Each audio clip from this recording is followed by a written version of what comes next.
आज FB आपल्याला काय करायचं आहे, विद्युत उपकरण थ्री पेज इंडक्शन मोटरची दिशा बदलणे. आता थ्री पेज फॉर्म आपण बघितले, R, Y आणि B तीन पेज आहेत. थ्री पेज मोटर चालू करताना तीन पेज टाकायला लागतात. आता दिशा बदलायची म्हणजे काय, दिशा क्लॉकवाईज आणि अँटी क्लॉकवाईज म्हणजे सरळ आणि उलटी अशा दोन दिशा आपल्याला करता येतात. समजा साधं उदाहरण घ्या, ज्यावेळी एक विहीर आहे का नाही, विहिरीतला आता गाळ काढायचं मशीन वगैरे असते, मोटर बसले असत्या. आता खाली जातं ज्यावेळी असं फिरायला पाहिजे, बरोबर असं, आणि ज्या वरती येते त्यावेळी असं उलट फिरायला पाहिजे. मग एकाच वेळी तिथे प्रत्येक वेळी वायऱ्या चेंज करत बसायचं काय नाही आहे. मग त्या ठिकाणी हा जो चेंजओव्हर स्विच आहे, हा जो चेंजओव्हर म्हणजे सप्लाय जागेवरच बदलायचा. सप्लाय जागेवर सुद्धा जो ऑपरेटर असतो तो बदलायचा त्या ठिकाणी आहे. तसंच तुम्ही लेथ मशीन बघितलाय, लेथ मशीन असं फिरते का नाही, आणि बंद करायचं आहे. समजा लगेच उलट फिरवून आपण काय करतोय, बंद करतोय. उलट फिरवून बंद करतात, तिथं पण हा चेंजओव्हर वापरतात. आता पहिल्यांदा आपण मोटर बघूया.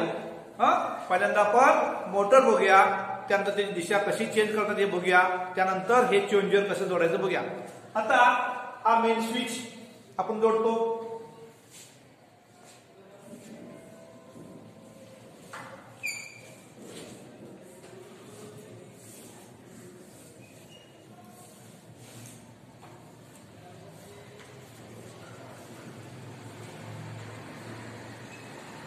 आता RY मेन स्विच तिथं जोडला. आता आपला स्टार्टर नाही आहे किंवा मोटर चालू करायचा आहे, तर स्टार्टर पण जोडला. समजा स्टार्टर पण जोडला इथं.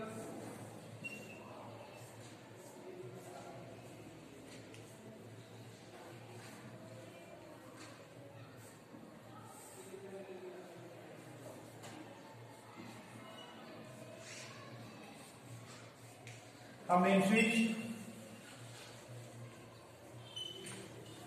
16 अँपिअरचा आहे. हा D1 स्टार्टर आहे, आणि त्यानंतर असा हा इथं मोटर आहे.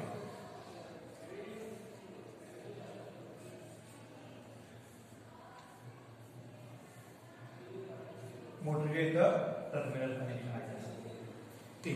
थ्री फेज मोटर आहे. आता आपल्याला इथं असं घेतलं R, Y आणि B.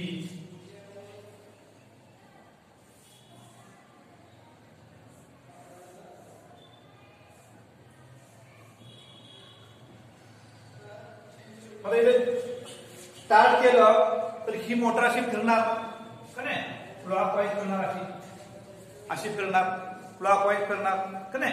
आता ह्या मोटर समजा आता क्लॉकवाईज आहे, समजा आपल्याला काही कारणास्तव अँटी क्लॉकवाईज करायचं आहे, उलट करायचं आहे. मग काय करायला पाहिजे, एक तर इथले जे वायऱ्या बदलायचे RY, B किंवा स्टार्टरच्या वायऱ्या बदलायच्या, किंवा हे तीन आहेत, हे RY, B किंवा ABC म्हणतात. त्याला मोटर जोडणारे तिकडे ABC टोकं म्हणतात. कुठले म्हणतात, ABC. आता दिशा बदलायचं आहे. दिशा बदलायचं म्हणल्यावर काय करायला पाहिजे, वायर चेंज करायला पाहिजे. आता कुठली वायर चेंज करतात, इथली वायर चेंज केली तर मेन का आपण हात लावू शकत नाही त्या ठिकाणी. इथली वायर इथं करायचं, किंवा इथली वायर इथं करायचं, किंवा इथं आपण बदलू शकतो, किंवा इथं सुद्धा बदलू शकतोय. मग काय करायचं, ही जी वायर आहे, ही जी वायर आहे ती इकडं, आणि काय करायचं, ही इकडं.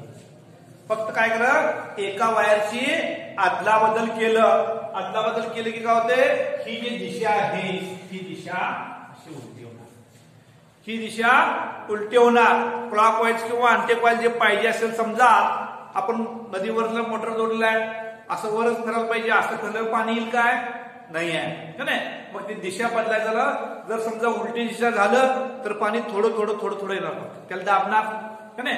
आपण बघायचं, नवीन मोटर असेल तर आपण बसवलं, फाउंडेशन केलं, बसवलं, सुरुवातीला स्टार्ट चालू करून बघायचं, पाण्याचा प्रेशर किती आहे कळते, पाईप असं धरल्यानंतर क्लॉकवाईजला अँटी क्लॉकवाईज, म्हणजे कनेक्शन करताना एखाद्या वेळी चूक होऊ शकत्या, आणि त्या ठिकाणी आपण बघितलं टेस्टिंगच्या वेळी बघायचं, असं क्लॉकवाईजच घड्याळाच्या दिशेनंच ते फिरलं पाहिजे, तरच ते पाणी त्या ठिकाणी ओढते.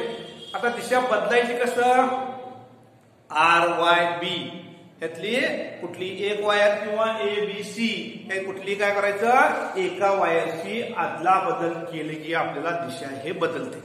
आदला बदल केली की आपल्याला हे दिशा बदलते. लक्षात दिशा सोपी आहे की नाही. ABC किंवा RYB ह्यातले कुठलीही बदलायची. समजा हे एवढं सोपं आहे. कसं आपण चेंज ओव्हर 3 फेज मध्ये समजा चेंज ओव्हर हा मेन स्विच आहे, हा मेन स्विच आहे. आता चेंज ओव्हर बघितला तर असा इकडे केले की इकडं रिव्हर्स आणि इकडे केले की फॉरवर्ड म्हणजे क्लॉकवाईज आणि अँटी क्लॉकवाईज. आता इथं 1 2 3 1 2 3 1 2 3 इथं लिहिलं आहे बघा. A1 B1 C1 काय इथं 4 5 6 7 8 9 असं लिहिलं आहे. आता ह्याच्यामध्ये बघा 3 टर्मिनल आहेत. इथं हा 1 2 3 1 2 3 1 2 3. आता हा जेव्हा पट्टी मध्ये बंद असतो तर ह्या पट्ट्याला टेकलेला नसतात. ह्या पट्ट्याला टेकलेला नसतात मध्ये म्हणजे हा ऑफ मध्ये हा काय होतो ऑफ होतो. इकडे गेली की रिव्हर्स, इकडे गेली की फॉरवर्ड. लक्षात आलं म्हणजे ह्या पट्ट्या इथं टेकतात. आता करताना काय केलंय बघा. बघा इथं 1 2 3 इथं 1 2 3 1 2 3 3 टर्मिनल आहेत. आता ह्या टर्मिनलची वायर इकडे टाकलेली आहे दिसतंय. ह्या टर्मिनलची वायर इकडे टाकलेली आहे आणि मधली एकच लिंक टाकली इथं बघा. आता ह्या टर्मिनलची वायर इकडं आहे, ह्या टर्मिनलची वायर इकडं आहे, मधली इथं आहे. लक्षात आलं. हा चेंज ओव्हर स्विच आहे. लक्षात आलं. या ठिकाणी काय केलंय, हे इकडे टाकलंय, हे इकडे टाकलंय, हे टाकलंय. आता साधं बघा, जर आपल्याला एखादा मोटर किंवा एखादा कार्यक्रम असेल, MSCB कडून लाईन आहे आणि जनरेटर पण घेऊन ठेवायचा आहे, कार्यक्रम चालू ठेवायचा, लाईन गेली की चेंजर मारायची म्हणजे आपल्याला जनरेटर मिळेल. मग कुठल्या वस्तू आपण नेहमी चालू ठेवायचं आहे त्या ठिकाणी तुम्हाला साथ सांगतो. त्या ठिकाणी इथं जोडायचं 1 2 आणि हा 3. समजा इथं आपल्याला हा मोटर चालू केलं किंवा एखादा उपकरण चालू केलं इथं आहे, इथं जोडायचं उपकरणाचं, इथं जोडायचं इथं. लक्षात मधी उपकरणाचं काय जोडायचं, इथं मध्ये जोडायचं. या ठिकाणी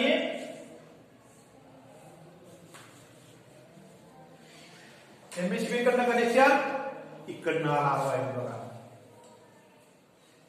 आणि इकडे काय करायचं, हे जनरेटर इथं RY. आता ज्यावेळी आपण MSCB कडनं मारतो त्यावेळी काय काय करूया, हा लिंक लागेल. ज्यावेळी काय होत्या त्या ठिकाणी असा वरचा नॉब असं फिरवला तर या ठिकाणी इथं आहे टेकतात. MSCB कडनं हे मोटर चालू राहते. आता चालू आहे, हा बंद केलं बंद होतोय. इथं मध्ये सेंटरला घेतला तर त्या ठिकाणी इथं ऑफ होतोय. या ठिकाणी फॉरवर्ड आणि या ठिकाणी रिव्हर्स. इकडे घेतलं की असं तिकडं, इकडे घेतली की इथं. आता इथं MSCB कडनं चालू राहिले मोटर. आता मध्ये केले की बंद. समजा MSCB लाईट बंद पडलं किंवा काहीतरी प्रॉब्लेम आला, बंद झालं, आपल्याला हे मोटर तर सतत चालू करायचं आहे का नाही, पाहिजे आहे, तर त्याने काय करायचं, जनरेटर चालू करायचं आणि हा स्विच इकडे करायचा. हा स्विच इकडे करायचा म्हणजे ह्या मोटर पासून परत जनरेटर पासून चालू झालं. म्हणजे हा चेंज ओव्हरला त्या लिंका काढायच्या, त्या लिंका काढायच्या वेळी त्या आता लिंका उपयोगात नाही याच्या, त्या लिंका ह्या वेळी उपयोगात नंतर जेव्हा उपयोग ह्या लिंका असे जनरेटर चालू करायचं झालं, मोटर आणि जनरेटर आता ह्या लिंका त्यावेळी नको आहे. लक्षात. आता जे आहे ते MSCB कडनं आणि जनरेटर कडनं या दोन्ही त्या ठिकाणी आपण फक्त साध्या हा चेंज ओव्हर पासून ह्या लिंका काढून चालू करू शकतो. लक्षात. हा तिकडं MSCB कडनं आणि इकडं जनरेटर कडनं. लक्षात का नाही. तिकडे गेले की MSCB, इकडे गेले की जनरेटर. मधल्या मोटरच्या वायराचे उपकरण आहे त्या उपकरणाच्या वायरा मोटरच्या मध्ये आपण काय इकडे केलं की हे कॉन्टॅक्ट साधतात आणि हे चालू होते MSCB कडनं. तिकडे गेले की हे कॉन्टॅक्ट साधतात जनरेटर कडनं चालू होते. ह्या लिंका त्यावेळी काढून घ्यायच्या, ह्या लिंका त्यावेळी काढायच्या. लक्षात. आता लिंक टाकल्यानंतर काय होते बघायचं. लिंक टाकल्यानंतर इथं आता लिंक काढला आपण, कारण MSCB कडे डायरेक्ट घेतलं जनरेटर कडनं. दिशा बदलाय झालं तरच ह्या लिंका महत्वाच्या आहेत. आता कसं, आता ही लिंक इथं आहे, ही लिंक इथं आहे आणि ही लिंक इथं आहे. आता बघा, आता इथं एमएससीबी असू दे, सप्लाय दिला आपण एमएससीबी कडनं का नाही. आता हे इथं जनरेटर वगैरे आपण बसवलं नाहीये.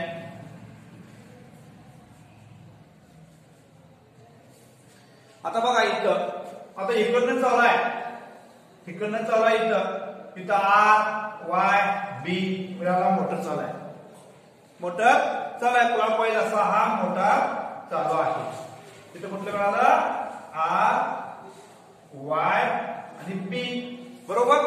जर समजा आता आपल्याला मोटर उलट करायचं आहे का नाही, मोटर अशी करायचं आहे, मग काय करायचं, साधा हा चेंजर फक्त काय करायचा, इकडे करायचा. त्यावेळी हे लिंक त्यावेळी टच होतील. त्यावेळी बघा इथं आरच्या ठिकाणी कुठला आला, वाय, इथं आला आर आणि बी च्या ठिकाणी बी मिळाला. सप्लाय चेंज झाला का नाही.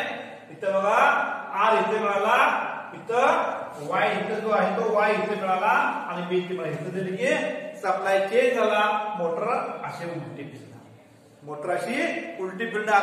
म्हणजे हे जे आहे ते आर इथं घेतलाय, वाय इथं घेतलाय आणि बी च्या ठिकाणी इथं इकडे बी आणि इकडे बी. ज्यावेळी आर वाय बी इथं आहे आणि इथं वाय आर बी, तिकडे काय होणार, वाय आर आणि बी होणार आणि तिकडं आर वाय बी. म्हणजे इथं फेजचा सिक्वेन्स चेंज केल्यामुळे काय झालं, याचं दिशा बदललं. असा चेंजओव्हर स्विच सगळीकडे समजा लेथ मशीन असेल, फिरीतलं गाव काढतात त्या ठिकाणी मशीन असेल, किंवा आपल्याला चालू असं करायचा दिशा बदलायचा, अशा ठिकाणी हा चेंजओव्हर स्विच बसवतात. हा चेंजओव्हर स्विच कुठं बसवायला लागतं, अशा ठिकाणी. बरेच ठिकाणी हा चेंजओव्हर स्विच आपल्याला वापरता येतो. आता जनरेटरचं तुम्हाला उदाहरण दिलं का नाही. तर आपल्याला समजा एक कॉमन बोर आहे आपल्या घरामध्ये, का नाही, आणि दोन ठिकाणावर कनेक्शन आहे. कॉमन बोर आहे आणि त्या ठिकाणी हा चेंजओव्हर स्विच आहे. चेंजओव्हर स्विचला असे 3 टर्मिनल असतात, का नाही. हे पट्टी, हे पट्टी, हे पट्टी, हे पट्टी, हे पट्टी, हे पट्टी. आता इथं समजा बोर आहे, या दोन वापरा. इथं या ठिकाणी हा बोरच्या मोटरला आपण कनेक्शन दिले,